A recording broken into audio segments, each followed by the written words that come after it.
Hello everybody! Yes, this is your daily F1 news and it has been another crazy day in the world of Formula One. So, John Elkann, as you know, yesterday, after the Sao Paulo Grand Prix, the story broke where John Elkann had basically pointed the finger firmly at his drivers for the poor performance from the Ferrari F1 team this season. Well, it all gets weirder. Even though John Elkann said the drivers need to focus on driving and stop talking. Now there's reports coming out of Italy that John Elkann's comments were because of a direct phone call with Fred Vasseur immediately after the Sao Paulo Grand Prix. It gets weirder. We're going to be talking about all of that.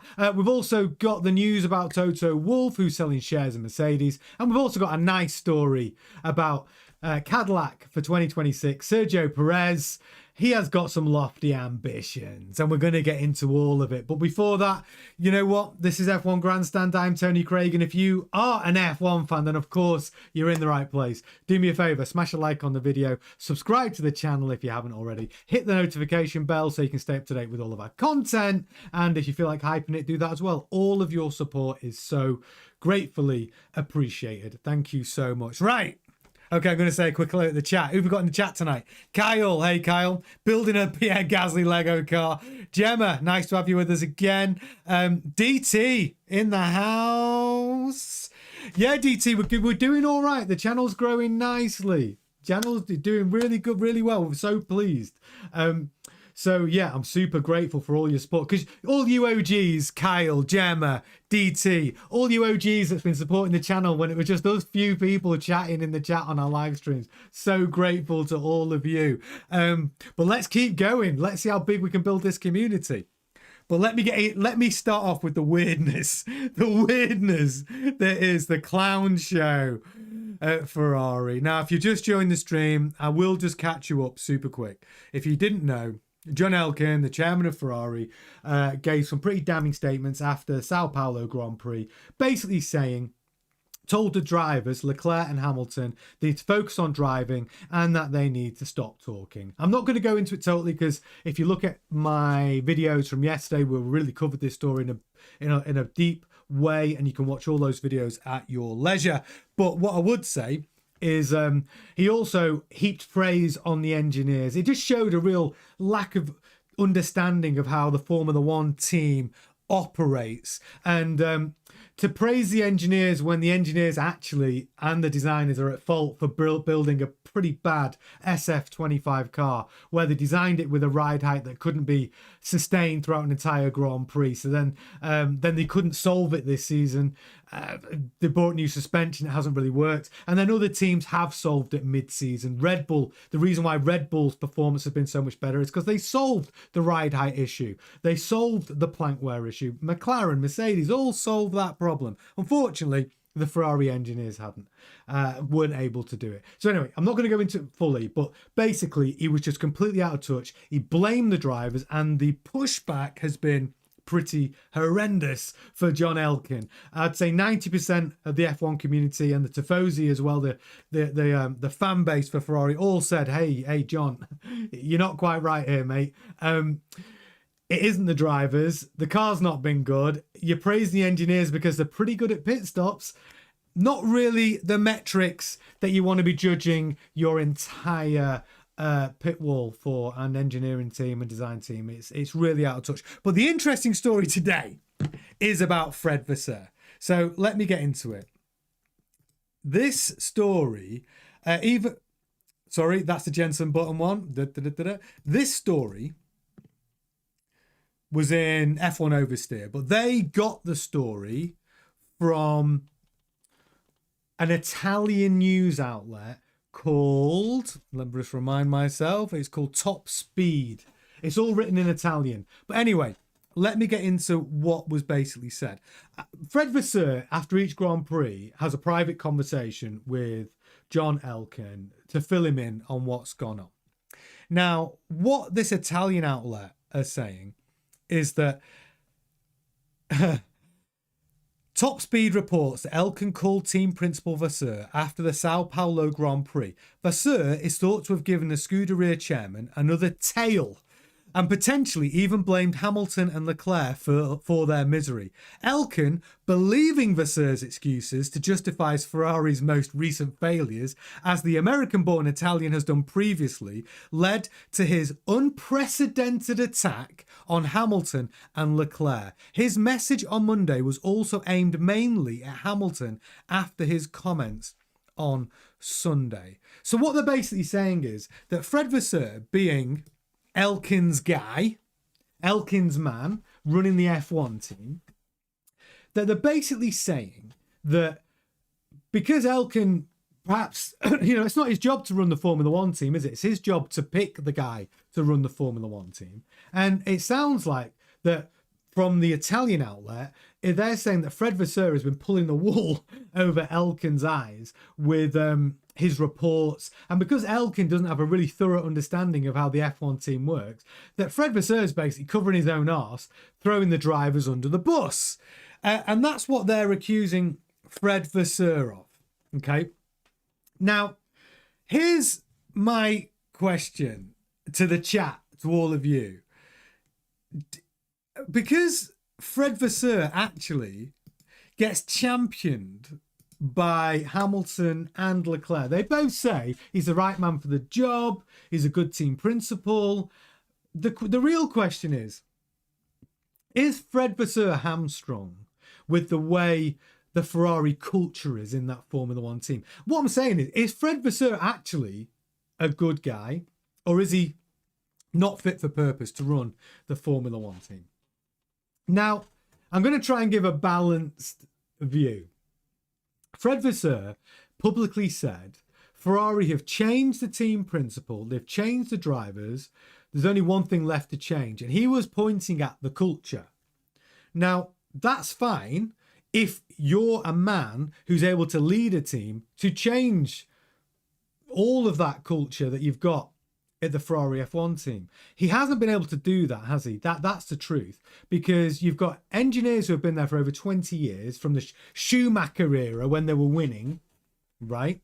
And you've even got engineers who are so,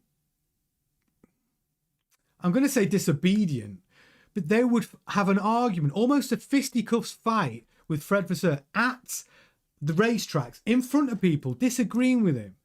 And also disrespecting his position as team principal. And you've also got the team is literally in two fractions. The engineers are very unhappy with the drivers because the drivers at times throughout this season have basically said there's been problems in the team. Publicly, they've said that the engineers or the pit wall sent the cars out at inappropriate times during qualifying, which meant that the drivers couldn't get their hot laps in. That's happened to Hamilton more than once. They sent the cars out into a queue of traffic where they lost 5 degrees of tyre temperature, which meant their qualifying laps were not good. The engineers also, what they did to Leclerc in Baku when Leclerc was uber quick, but the car was running at probably the car's designed ride height, but as we know, it can't run at that ride height because a plank wear would be illegal by the end of the Grand Prix. So what did they do? On the second pit stop, where Leclerc was looking good for a podium, they overinflate the tyres to lift the car by a few mil, basically ruining the performance of the car. And Leclerc was on the team radio saying, why have you done this? Why didn't you just let me manage the car? I could have lift and coast. I could have done other things to manage that plank wear. But what they did was they just took the decision away from him and then gave him an awful car for the final third of that Grand Prix. And that all happened. And so the drivers, Leclerc actually has probably been more outspoken about the team's performance than Hamilton. What we know about Hamilton is actually been quite political. But then the news comes out that Hamilton has internally pushed back on the team. He's prepared dossiers and documents and said we need to improve communication. We need to improve how the upgrades are delivered. We need to improve the speed of everything, because in Formula One, speed is everything, not just on the track, but off the track. You need to bring your upgrades quick. When you identify a problem with a car, you need to solve it super fast. And that again comes back to, they identified a problem. It was China when the car got disqualified for having illegal ride height, yet they weren't able to solve it throughout the entire season. So these are facts. These are engineering problems, design problems, not to mention operational problems on race weekends. All these things are real. You've got two drivers, which everyone agrees they would be able to compete at the top for World Drivers' Championships and Constructors' Championships if they have a car. And it's proven with McLaren. I think we can all agree that McLaren is so good that you got Lando Norris and Oscar Piastri fighting it out for the World Drivers' Championship. They absolutely aced the Constructors' Championship. And it's because the car was so good. I don't believe Lando Norris is better than Charles Leclerc. I don't believe Oscar Piastri is better than Charles Leclerc or Lewis Hamilton. I don't believe Lando Norris is better than Lewis Hamilton. I don't think any of us do. So Ferrari got these great drivers. They're not listening to them. They've got a 7-time world champion. So all of this mess comes back to, well, what's been said today. Fred Vasseur, do you believe, one, he threw the drivers under the bus and he put all the blame at Hamilton and Leclerc's door, and then Elkann's just basically commenting because of the report he got from Fred Vasseur? Or do you think that Fred Vasseur is not fit for purpose? He can't, he's the wrong man for the job, and that, you know, that Ferrari needs to make a change? And is Elkann as guilty as we all think he is? He shouldn't have said those things. It shows a lack of understanding. But do you think he was acting on behalf, or acting on the information that he got from his team principal after the Grand Prix?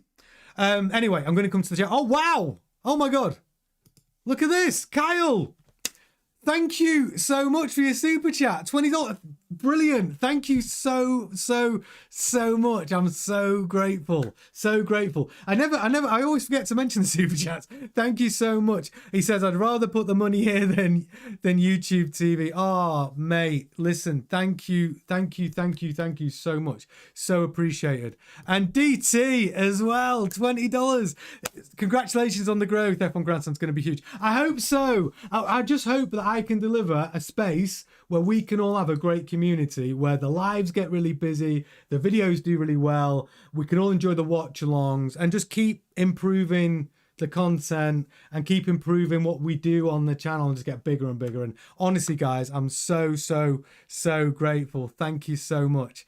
Yeah, thank you. Right, thank you. Kyle, Ferrari doesn't have speed or brakes. That's true. No brakes to stop what speed they do have. How bad were their brakes if they actually had speed? That's a good point. We know they haven't got brakes. They have tried to improve the ducting to help cool the brakes they've got, but it isn't working, is it? It just doesn't work. Their brakes don't work. You can't lift and coast from lap 7. And again, coming back to the Ferrari problem, that's an engineering problem. That's not the drivers are driving the car they're given, but there's no other team on the grid who are lifting coasting after 7 laps.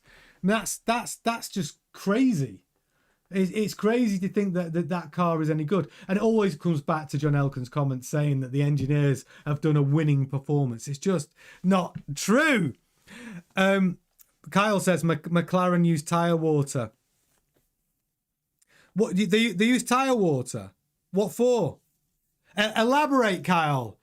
Okay, and also Kyle's disappointments. My list of season disappointments so far from Kyle. Red Bull, they've been disappointing, but you've got to admit about Red Bull, too little, too late. But the new floor upgrades, which came after the midpoint of the season, has made that Red Bull far more competitive. It's just too little too late. But I do respect the fact that Red Bull solved the engineering problem. They needed to improve the ground effect and balance of that car, And they did. And they were very clever about how they solved it. They managed to make their plank wear more heavy at the front than at the back. So where the measuring points are for your plank wear, or where, which is really under the driver's seat, where the maximum downforce is, they managed to get zero plank wear. The car's legal. McLaren, they solved that super early. Mercedes solved the same thing. So I actually think Red Bull, to be fair, have got a lot better. Ferrari, yeah, big disappointment. 3, YouTube TV. 4, no Daniel Ricciardo. Oh, yeah, I miss Daniel Ricciardo as well. Great guy to have around. He's working as an ambassador now for Ford, promoting their Raptor trucks. That's his job, genuinely. And he's also working alongside Ford to help, I think, from a PR point of view, with the Ford Red Bull powertrain for next season. So Daniel Ricciardo will be around the grid in 26. But yeah, I agree, we do miss him. So Kyle says that was Horner's claim, the tyre water. McLaren even made cups that said tyre water for Zach. That's brilliant.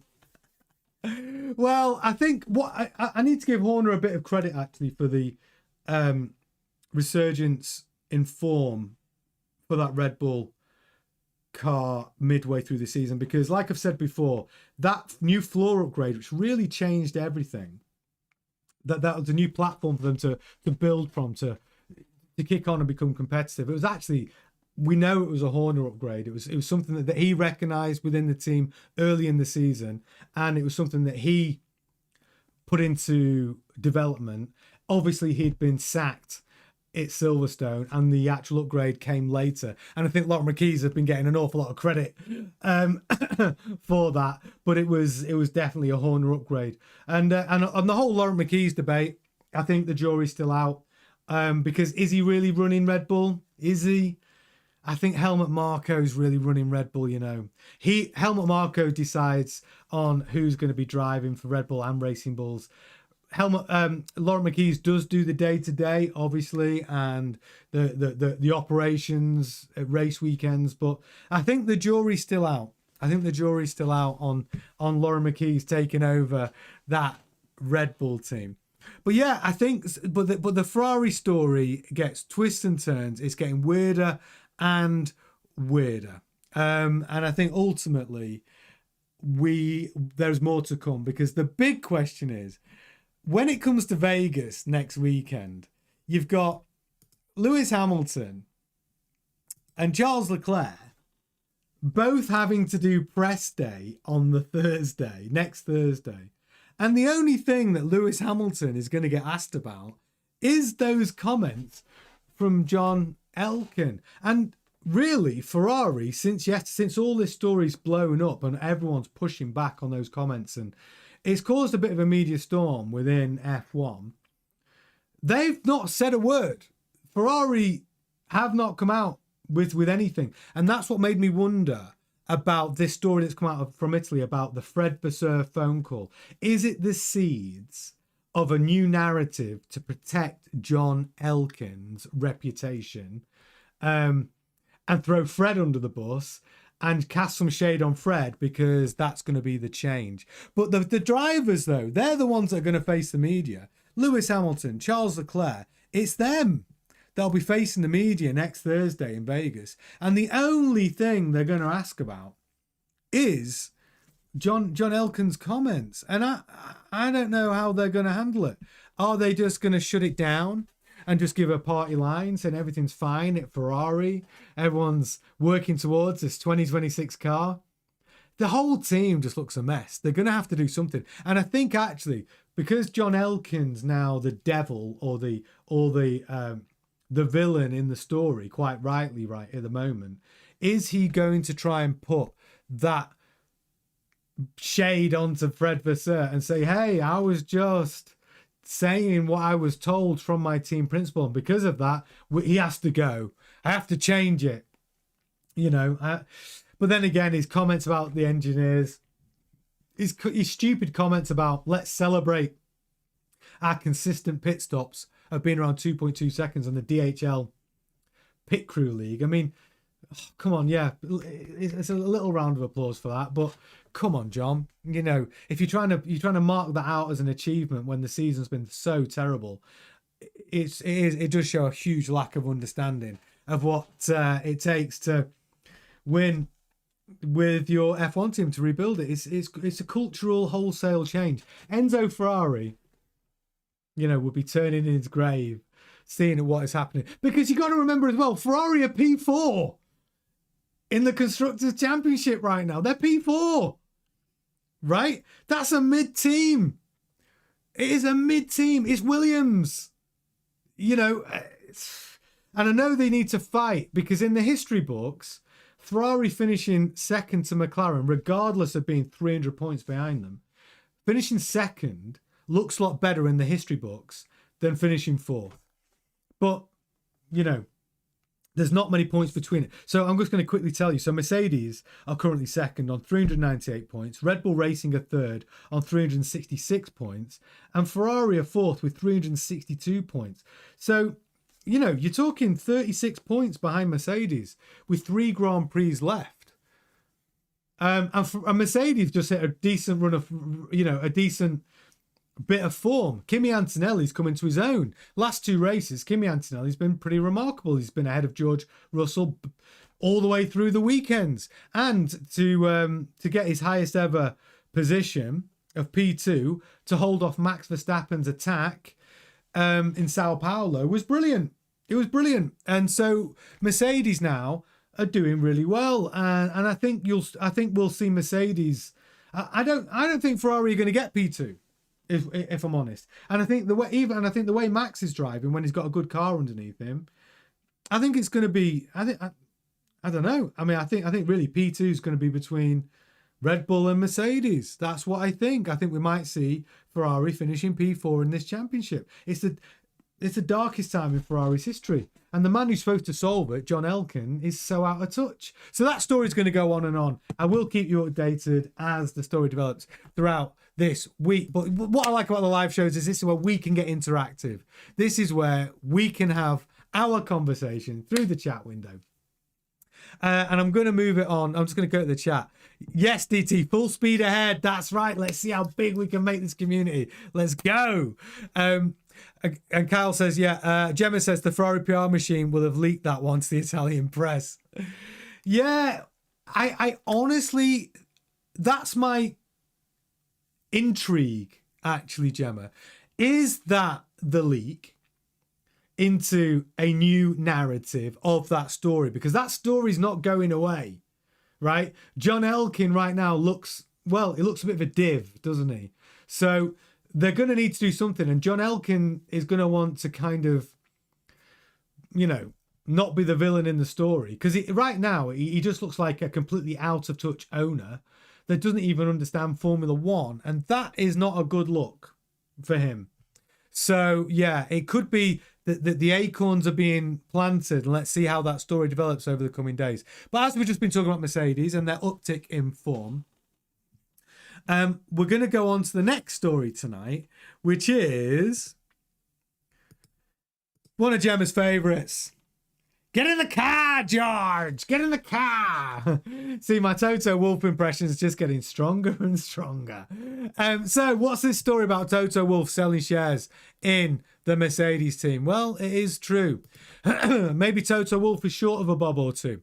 Let me tell you what's going on. So Totowolff is currently in discussion to sell part of his motorsport investment company, and he's going to be basically selling the equivalent to 5% of the Mercedes Formula One team shares.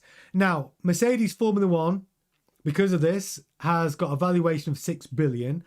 Quick bit of maths, that means he's going to be raising $300 million in cash. $300 million, by the way, not pounds, dollars. So, and how he's doing it's quite clever, because it's Totowolff solely owns Motorsport Investment Limited. He's selling shares in that company because Motorsport Investment Limited owns Totowolff's shareholding in Mercedes F1, and he owns 33% of the team. So by selling, and that's by the way, that's the only assets that company holds, right?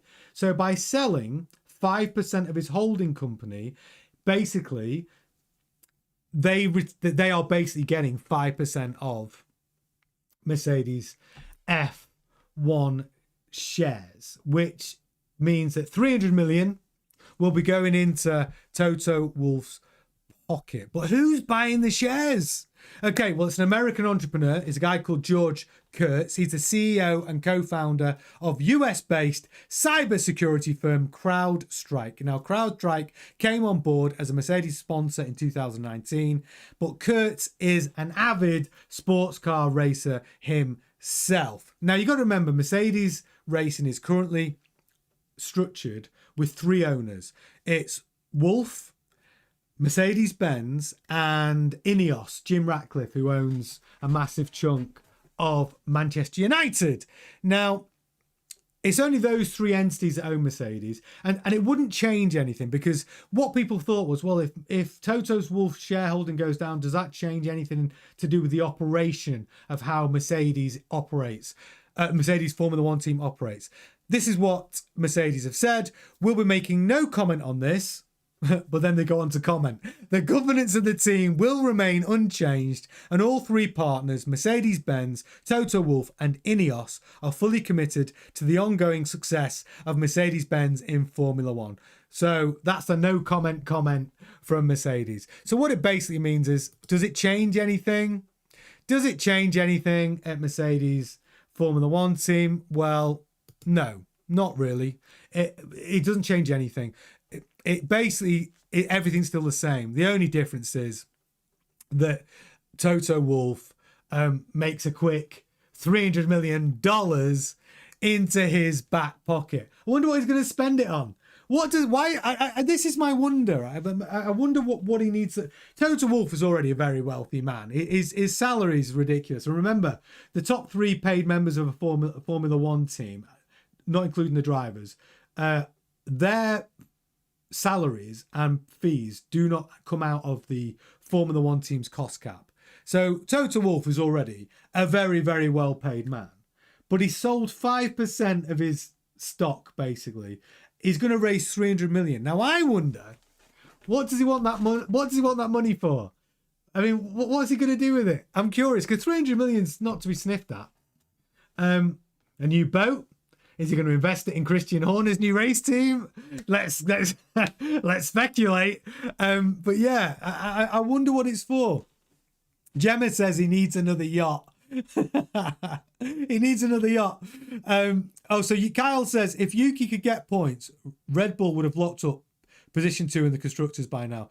Position 2 this year is a bunch of teams fighting to survive. I agree with you on that. It's like, here's my position on position 2 in any sport. You are literally the best loser. I do appreciate that in the history books, position 2 looks better than 4 when you look back through those stats, as we all do in Formula One. But it's, and the 40 million swing from position 4 from the prize money from position 4 to position 2, it is significant.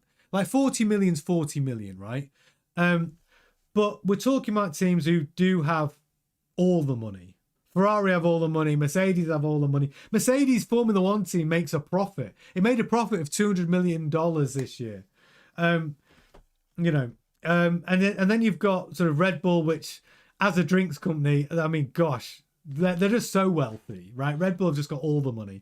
And Ferrari have got tons of money as well. So that 40 million swing between 4 and 2nd isn't really the be all and end all. Of course, they'd all like it, but that's not it. It's just nobody wants. None of those teams want to be 4th. They are all going to fight out for P2. But it's a bit embarrassing, really. You're the best of the rest, but I don't know. It's a non-event, isn't it? That's the thing. We're trying to get excited about these teams fighting out for P2, but it is a non-event. You're not really winning anything. For me, right? McLaren, all the credit goes to McLaren. They won this. They won the constructors super early. They got it right. And next season in 26, it's going to be completely different, because we're going to see teams that we think should be competitive, not be competitive. We're going to see teams that have been at the back of the grid like Alpine that are going to be running that Mercedes power unit that suddenly might be pretty competitive. The Williams team is one to watch. They're going to be pretty competitive, I should imagine. James Vowles has done an amazing job. He's took them from a P9 team to a P5 team, and he's going to want to be competing for 26. Now, Aston Martin, again, you know, they're a lower mid team to me right now this season, but now Adrian Newey's in and the 26 car's looking like it's going to be awesome. He's changing the way the team dynamics work. He's changing the culture. He's cleaning house, improving communication, taking control, making all the decisions. Andy Cowell's pleased with what he's doing. He's literally, this is going to be his like swan song. He's 67. He's just taken ownership of a team. You know, the Aston Martin car is going to be good. And not to mention Honda. They've got Honda, the richest legacy in engines in Formula One history. So, you know, you've got all this going on. And we've also got Audi. Audi are coming to play. Audi's power unit is up. We know the data that's come out is good. So 2026 is going to be completely different. Completely different. And nobody truly knows until Melbourne how each team has interpreted the 2026 regulations, and I'm here for it. I can't wait to see the diverse ways that these teams have interpreted the regulations, and somebody's going to get it right, and there's going to be teams that get it wrong. And when we get to Melbourne in 26, it is going to be very, very, very cool. Gemma says Totowolff's big payday of $300 million for selling 5%. Of Mercedes F1 team. He's buying into a team with Horner. DT says, I printed it out. Yeah. Could you imagine a Horner Totowolff sort of collaboration in Formula One? It'll never happen. Maybe engines, possibly if Horner gets Horner Racing going. I don't know. I mean, really, Christian Horner, if I was John Elkann, I'd be on the phone to Horner literally begging him to put off his plans of investing in a Formula One team just for a couple of years, pay him a huge amount to come and take control of Ferrari for 2 years. You know, rebuild that team, sort it out for 26 and for 27. And then because Horner's still a young guy, like he could put a pin in it, but would he want to after the way he was treated? You know, after the way that because he didn't have shares in Red Bull Racing, that really you can get sacked. Yeah. What's it? AI has 90%. Oh, he has 90% chance of Horner buying Alpine. That's what AI is saying. Well, it's gone up because if you look back to the video I did a couple of weeks ago, it's done quite well actually. I went through all of the Horner options and how likely they are. Alpine was my equal top in statistical chance of it happening. It was a good video actually, and I talked about Alpine, talked about Williams, talked about Horner Racing, talked about Haas. Low percentage chance of that happening, but this was my.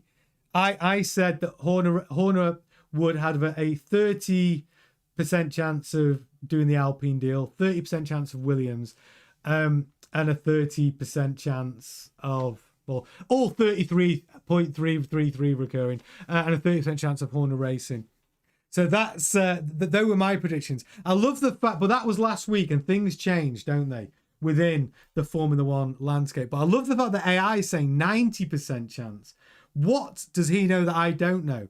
I know that Flavio Briatore and Horner are great friends, and I know that you know there's an investor, and it's not Renault actually. It's an independent investor who has been talking about selling his 25% stake in Alpine all season, but now what happens is you got the 2026 regulations coming in. They've got the Mercedes power unit. Everyone believes they've solved the aerodynamics issue, the brakes issue, the suspension issue, the active aero, the basically going back to mechanical grip for a lot of it. And until they see the cars in Melbourne, no one knows. But every team is a believer. They're all a believer. So Alpine probably are thinking the value of their stock might go up. First race in Melbourne. Gasly, it seems to have resigned himself to the fact that Alpine is not great till the end of this season. Yet he does put in a fantastic performance, doesn't he, in Sao Paulo? He scored a couple of points, which is a great performance for Alpine. And he looked pretty good in qualifying. He got into Q3. Pierre Gasly doing a great job over at Alpine. They've obviously promised him a good car in 26. But yeah, I like the fact that AI has given it a 90% chance of Horner buying Alpine, because I'm here for it. Because it's a good fit, apart from the Renault problem that Horner has. Because if Horner buys the entire team, he doesn't have the Renault problem. If he buys 25% and takes control of the team, he does have to build some bridges with Renault. Because as we all know, when Renault was supplying engines to Red Bull, Horner was scathing about those engines, furious actually, and he wasn't backward in coming forward and saying just how bad those engines were at that time. So yeah, there's going to be a little bit of making up to. But if I was Renault right now and I've got this Alpine team which are the back of the grid, I'd pretty much say that we need Horner. Let bygones be bygones, right? Bring your money, Horner. Let's make friends. We're not even running Renault engines next year anyway. Let's just get on with it. Crackeye says Max and Lewis are their drivers. What could you imagine Max and Lewis going to the new Horner Alpine team? Kyle says 30% Horner going to Haas. Everyone else has it less than 1%. I have Horner Haas at 10%. And the reason why I think Haas at Horner isn't going to happen is because Gene Haas has got this budding relationship with Toyota through Io Komatsu. Io Komatsu, team principal. He's bringing that relationship. Toyota are now a partner at Haas. They're not supplying engines, obviously, but that relationship could grow because Toyota really should be, in some shape or form, on the grid, shouldn't they? They're huge. They've got loads of money. They've got all the know-how. Toyota can build an engine. So I think that there are plans afoot for Haas, and I think it's Haas and Toyota over the coming years. That's what I think. And if that happens, because Haas is the lowest valued team on the grid, of just over $1 billion, you got to remember they're on their own with how they build that Haas car. They're building they take every part that they're allowed to under the regulations from Ferrari. Suspension, gearbox, engine. I think they probably get some aero parts as well. I think Haas literally build the chassis, not much else. So the way that they operate on a shoestring. But if they do increase this relationship with Toyota, get some more Toyota money in there, get maybe a Toyota engine, and it becomes a Toyota works team with Haas, and they start doing better, well, then the value of that team is going to go up, and Haas, by the time it is time to sell, is going to get a lot more money in. So yeah, that's what I think. So Carl said 30% Horner going to Haas, everyone else at less than 1%. And it says maybe it's figuring there's a 30% chance Gene Haas dies. What, we've got a Deadpool on Gene Haas now? We're opening up a Deadpool on Gene Haas. How long's he got? That is in bad taste. Come on. We're only just building the channel. We only get cancelled before we started. And Cass is going to be building the Haas Lego car out of Ferrari Lego parts. Yeah, brilliant. That's a good idea. That's a good idea. So yeah, it's an interesting one. What could happen there with Horner? And we are following that story, but as soon as we get something concrete, watch out for the videos. And if you have just joined us, make sure you've hit a like on the video, subscribe to the channel. Make sure you hit the notification bell so you can keep up to date with all of our content. But yeah, Totowolff, 300 million coming into his back pocket. Where's he going to spend it? Who knows? Maybe Gemma's right, a new yacht, or maybe he's going to give some of that money to Horner to help him buy a Formula One team. But we do know Horner's got some serious backing, rumoured to be 1.5 billion pounds, which would be about $2 billion. And I'm going to go on to the nice story that I promised you. So let's go on to the nice story. Sergio Perez, we can't wait to see him and Bottas back on the grid in 26 for Cadillac. And this story coming out today from Planet F1. And it's a nice story. It's a nice story. So obviously we're all excited about Bottas and Perez coming back to the grid in 26 with Cadillac. And so Graham Loden has been talking about Cadillac's progress. He said, the good news is the car is coming along nicely. It's on schedule. We are currently laying up the first 2 race chassis. So that's good news. Now, Sergio Perez is going to be testing some Cadillac parts on a SF23 Ferrari for a 2-day outing at Imola. So that's good news. They are on the way.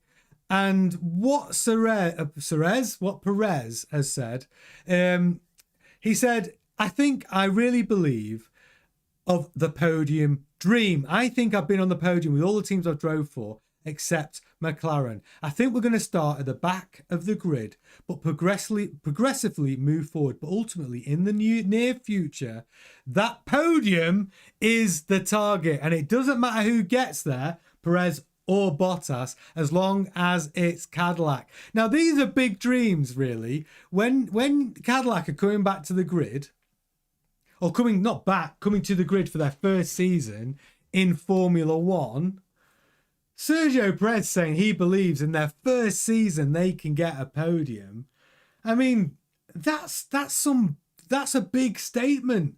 Yes, you've got Bottas. Yes, and by the way, Sergio Perez finishes 67% of his Grand Prix, right? He scores points in 67% of his Grand Prix. Valtteri Bottas scores points in 60% of his Grand Prix. Both drivers doing over 240 Grand Prix in their career. Now, if they can bring that record through to Cadillac, and they're confident that what Cadillac are doing, that they're bringing a competitive-ish car for their first season, they're going to be at the back. Like, this was my prediction for Cadillac. I said, if Cadillac don't finish dead last in the Constructors, that's been a good season for the first season in Formula One. But some of the news that's been coming out over the last few months, Bottas let slip, and we covered it, that when he went to a visit to the factory, he said, I am so impressed with what they are doing. They are way further ahead than I thought they would be. And he also said, and I can't wait for 2028 when we have the Cadillac power unit. We're like, what? Dropping bombs there, letting us know that even though Cadillac are going to be running the Ferrari power unit in 26 and 27, that Cadillac fully intend to have their own power unit by 2028. So Cadillac have come to play. And what Perez has also said is they're bringing not only some good technical people that they've stolen from other teams, they're bringing a lot of money, right? They're bringing that Cadillac checkbook. So what do you think? Get in the chat and tell me. Do you agree with Sergio Perez that Cadillac can achieve a podium in their first season in Formula One? And if you're watching this on replay, tell me your thoughts in the comments below. Can Cadillac achieve a podium in their first season in Formula One? Will's jumped right in there. Will said, nope. All right, Will. To be fair, Will, you might be... Look, it's highly unlikely. It's highly unlikely. Kyle says, if Alpine doesn't get good leadership, they'll be last. Yeah, I think they'll get at least one. I love that, Kyle. I love the positivity. I'm going to reserve judgment until Melbourne. Because no one knows. They could surprise us, right? They could surprise us. Now, when we talk about surprises, this season's been a surprise, really. McLaren running a Mercedes power unit, and they've done way better than Mercedes. They worked out how to do the chassis, the aero, suspension, right? Maybe Cadillac get it right. I don't know. The big question for me in Cadillac is I'm not sure that Ferrari power unit's going to be the one in 26. That's just my opinion. The data that's coming out, I don't have a lot of faith in it. But yeah, Cadillac. I love the fact that Kyle at least is saying it's possible. Yeah, and Kyle, you just nailed it. It's exactly what I was talking about. Cadillac getting a podium will largely depend on the Ferrari engine. I agree. How good's that power unit going to be? I couldn't agree more. Will says, Cadillac, I haven't had much from, so it comes across to me that it's not that good. No, it's just Cadillac are brand new, and there isn't any data to really deliver. You got to remember, Cadillac are building this car basically using a simulator, right? They're designing a car from a computer game. They've got a simulator, they've got data, and they've got, models, but until someone actually drives the actual car, we don't know how good it's going to be. They're having to use old cars from Ferrari, the SF23, and Frankenstein that car with bits to try and work out how they're going to build their 26 car. So they are really, really up against it when they don't even have their own car, which would be their platform they build from. They haven't got that yet. So yeah, it's a tall order for them to have a competitive car on the grid. First race in Melbourne. But stranger things have happened. This is Formula One. And maybe there's some geniuses over at Cadillac which know what they're doing. But they're building a car. Like I said, there isn't a Cadillac car from last year to develop. They're literally building the car from a computer game, from a simulator. And then using an old Ferrari SF23 to Frankenstein parts onto it while they're trying to develop the different parts for that car. It's a bizarre situation, but that's how teams have to start, right?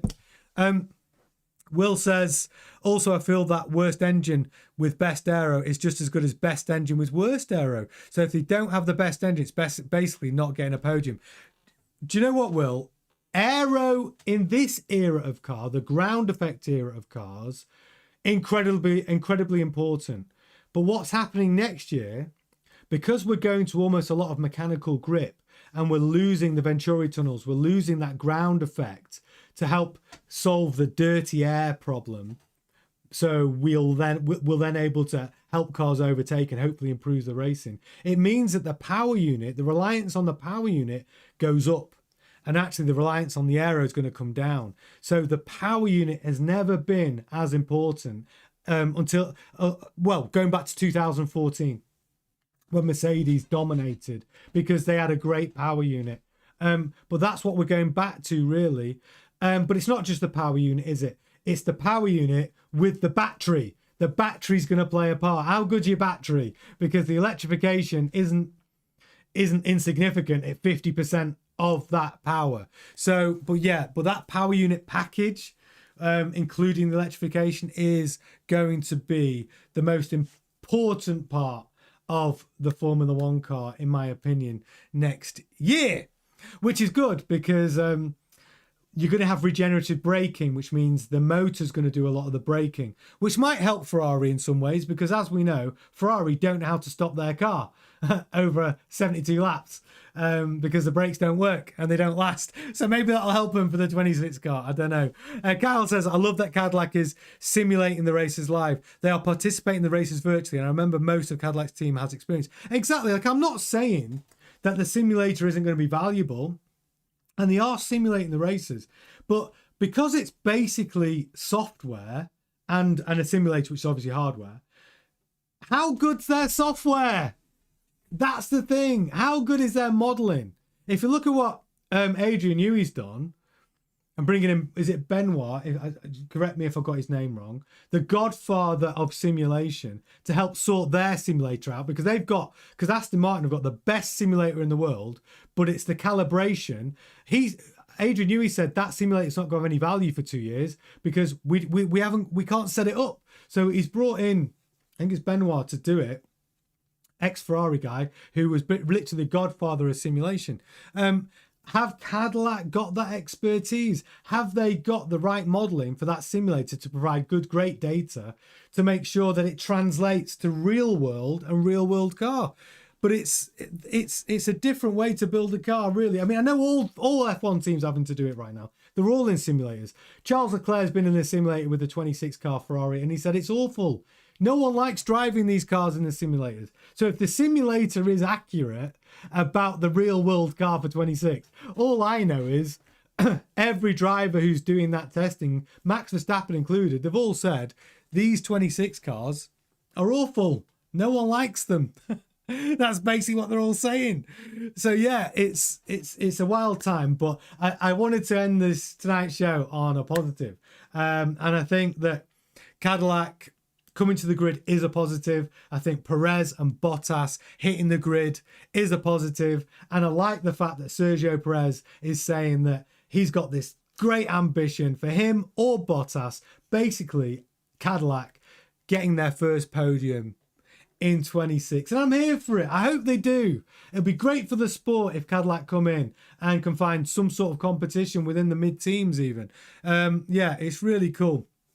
Kyle says, I tried to simulate with all the aids off. I crashed in 5 seconds. Yeah, I've done the same. Driving, even on your PlayStation, driving an F1 car with all the aids off, bit tricky. I probably need a steering wheel and some pedals. And we're going to do that, by the way. And let me know what you think. I'm going to ask you this question. If we were to start doing Formula One Grand Prix from F1 25, where we could all do a Grand Prix together and stream it live, would you be interested in taking part in that? Because I think that would be a load of fun, especially in the off season after the season finishes. We might do that. We might get that set up because I think it'd be quite a good fun thing to do. Have an F1 Grandstand Grand Prix where all of us lot, some of the community, can take part. It'll be really cool. Kyle's in. Love that. That's one. Let me know if you're watching this on replay. Get in the chat and let me know if you're up for an F1 Grandstand Grand Prix, because that's definitely on the cards in the future. And I want to say a massive thank you to Kyle and DT for your super chats. It really does mean the world. I'm so appreciative for all the support to help build the channel. And obviously Gemma and Will, Crackeye and everyone else who's been getting involved. It's just really, really cool. And the fact the channel's growing is just honestly really down to you guys, your day oneers, your OGs, and thank you so much to all of you. It really is, it chokes me up that it's doing the way it's going. It's really, really, I love doing it. I want to keep providing a space where we can all hang out and do the videos, and I'm so grateful to everyone. And let's just see how far we can take it and how many cool things we can bring to the channel. So thank you so much to each and every one of you. I will be back tomorrow at 7:30 for more F1 news. Please do get involved. Hit the notification button so you can stay up to date with all of our content. Smash a like on the video, share it, hype it, all of that good stuff. I'm so grateful. Thanks so much for taking part to all of you. And I will be back tomorrow. Enjoy the rest of your evening. Ta-ta.